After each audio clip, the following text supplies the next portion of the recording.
Hello, everyone's. I am here for Manifest Season 2, Episode 9. If you're new to my channel, welcome. If you're returning, you a family member, you one of my peoples, welcome back. Last week's Manifest will not be going up. I already said this in a few videos. I started a new job. My cable and internet was acting up last week, so I was able to watch my shows. So we're coming anew this week. Now, we starting off with Cal. Now, I don't know if it was a calling or a dream or a combination of both, but he was on the plane and he seen this shiny glowing ball, and when he looks out the window and he says it's all connected. And he wakes up and it's storming, windows was open. I was like, why y'all got all these windows open? That's not safe. If you waking up, that means it was nighttime. Why are these windows open? It's storming. The curtains was blowing. I was like, what's going on here? But I was like, they gonna let us know what's going on. Now, he finally tells Ben and Grace that he doesn't know if he was dreaming or having a calling, but he thinks that he was there when the plane went missing. So, Cal, he's the one with the most strong callings. I think he was the one who first started having them, and he was the one who last season was able to connect with somebody else through their callings, and they was having shared callings. Whatever was happening to Marco, I think his name what's happening to Cal. So I think Cal is the more stronger person. I don't know why, but that's what I think. Now, Zeke goes to Simon about the treatment. Now, right off the bat, I wouldn't have been trying to get no kind of treatment from Simon because Simon just seemed like she was off. She was too jittery. Her eyes was all bugged out. She couldn't concentrate. She couldn't remember. She's saying how she's having these impulse issues. She keep on repeating herself. Now, signs like that would have told me I don't need to be getting any type of treatment from her. We need to find out what's wrong with you. And plus, Zeke doesn't need any kind of impulse issues because he's a recovering addict. So we're going to have to get things in order with you before we can find out what's going on and making sure I'm all right. Okay? Make sure you good. So he eventually goes to her ex-girlfriend. And ex-girlfriend is looking at her pupils and checking her blood. And she got too much dopamine, I think, in her system. And she's having almost on the verge of a psychotic break. But we're going to get a little more on that in a minute. Now, Michaela goes to talk to, I guess, internal affairs about Jared and his involvement with the Xers, and they get to questioning her. Since you've been back, you've been involved in a lot of cases. It seems suspicious. Excuse me, y'all. It seems suspicious. You found those two little girls who was kidnapped. You was this dude who was at barbershop. This happened. It's what's good? Are you mad that Jared moved on? I was I was here to talk about Jared and his doings with the Xers. How did this jump on me? And then they bring up how she and Zeke being there when another 828er robbed a bank. It's what's good? And they she already knows y'all didn't just happen upon these files. Jared gave y'all these files so the smoke can get up off of him and it can be on me. But I'm telling you, I'm not having it. I ain't have nothing to do with that. I've been above board on everything. But they questioned her, and I can understand why. Some of this does look really. You just happen to find these two little girls. You just happen to be at the bank when one of the 828 was robbed. You just happen to be at the barbershop, do all these other things. It didn't make sense at all. Now, back at the house, Cal, he's getting upset because the storm is getting worse. He don't know what to do. And Olive was like, what are y'all talking about? And Ben was like, the storm outside. She's like, what storm? And it's the storm. Ben, Grace, TJ, and Cal can see a storm outside. Olive looks like it's 68 degrees outside, but it's a nice day out. We are talking about ain't a cloud in the sky. So we realized that this is a calling they having, since, Grace is, carrying an 828. Now it's not an 828 baby, but an 828 baby. A baby that was resulted from an 828er. She can receive the callings, and I guess the baby helps her have the callings. I don't know.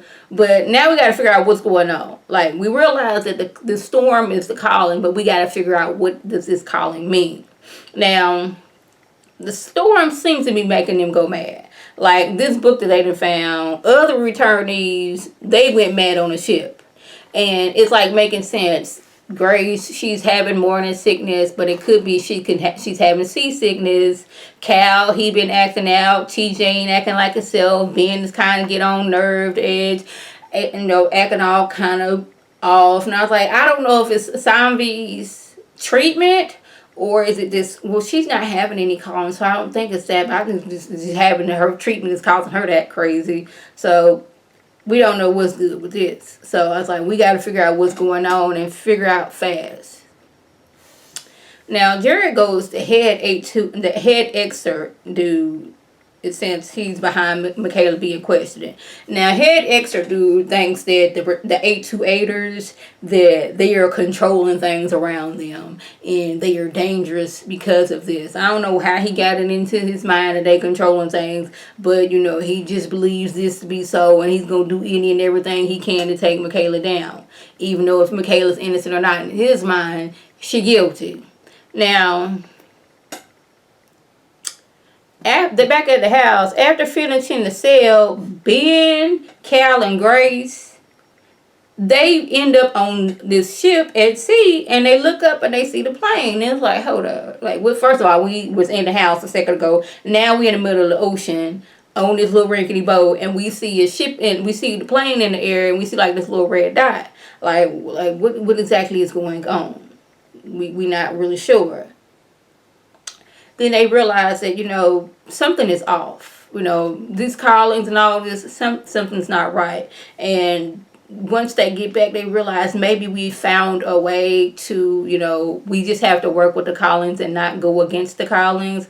But Sanvi may be in trouble because that treatment she did caused her to no longer have the callings. And when we looked at this old book, one of them faces that looked all kind of creepy, it did kind of look like Sanvi's face. So I'm like, yeah, this don't seem too good. Let me make sure I ain't leaving anything out, because I'm only, 7 minutes in, and it seems like so much more stuff happening than that. Okay, we got that, yada, yada, yada. We read that. Yeah, we said that. Okay, lastly, Michaela and her union rep, they want to take this discussion downtown, because like, y'all not believing me. If I told y'all the truth, y'all wouldn't believe me. Michaela wants to say what's going on, but they're going to use that against her. Now Jared peeps what's going on, and he arrests Michaela, and she's mad like, you gonna arrest me because of these fires? Because like the last episode that I think it was the last episode I reviewed, was it episode 7? Yeah, episode 7, when that fire broke out, like, you just happened to be at this nightclub when this went down. You was the first person to make it out. She's like, I went back in to save folks. Or did you go back in to be a hero? Wasn't your niece a part of this cult plays? Did she look up to her auntie? Would she do anything that her auntie would say to do? She's like, okay, bro, this is what we're doing. But back to what I was saying. Jared, he arrests Michaela to save her because he found out the union rep that is representing her works with head extra do. So okay, if they take her downtown, they gonna take Michaela out. So I'm gonna need to arrest you now and make sure you safe. Now he didn't already went to the boss, like, you know, she ain't gonna make it downtown. So I guess, I don't know, I should have watched last episode, but I didn't because I got so much to do this week. But anyways, yeah, and I got like 2 more videos to do, which they'll probably go up tomorrow because I'm tired right now. So yeah, you might get in Love and Hip Hop in New York and Miami tomorrow. Yeah, but yeah. So he had to arrest her to make sure she's safe. So I was like, okay, Jared, you winning back brownie points, because I was tired of you working with these people who seem like Xers, that are Xers. And I was like, are you trying to take Michaela down too? Or is it that you just happen to befriend some people that wasn't about to right? So y'all, that was the gist. If I left you think out, by all means, a comment below. If you're new to my channel, welcome. Feel free to subscribe. It's free all day, every day, free 99. Make sure your notifications are on. Swim my beautiful face. Put up a video. You can click on it. You can like it. You can share it with your people. And you can come over and be one of my peoples. If you're already a family member and one of my peoples, welcome back. Y'all know what to do. Tell your people to tell their people to come over and be one of my peoples by clicking that icon above. And this is Lady T signing off. Have a good one.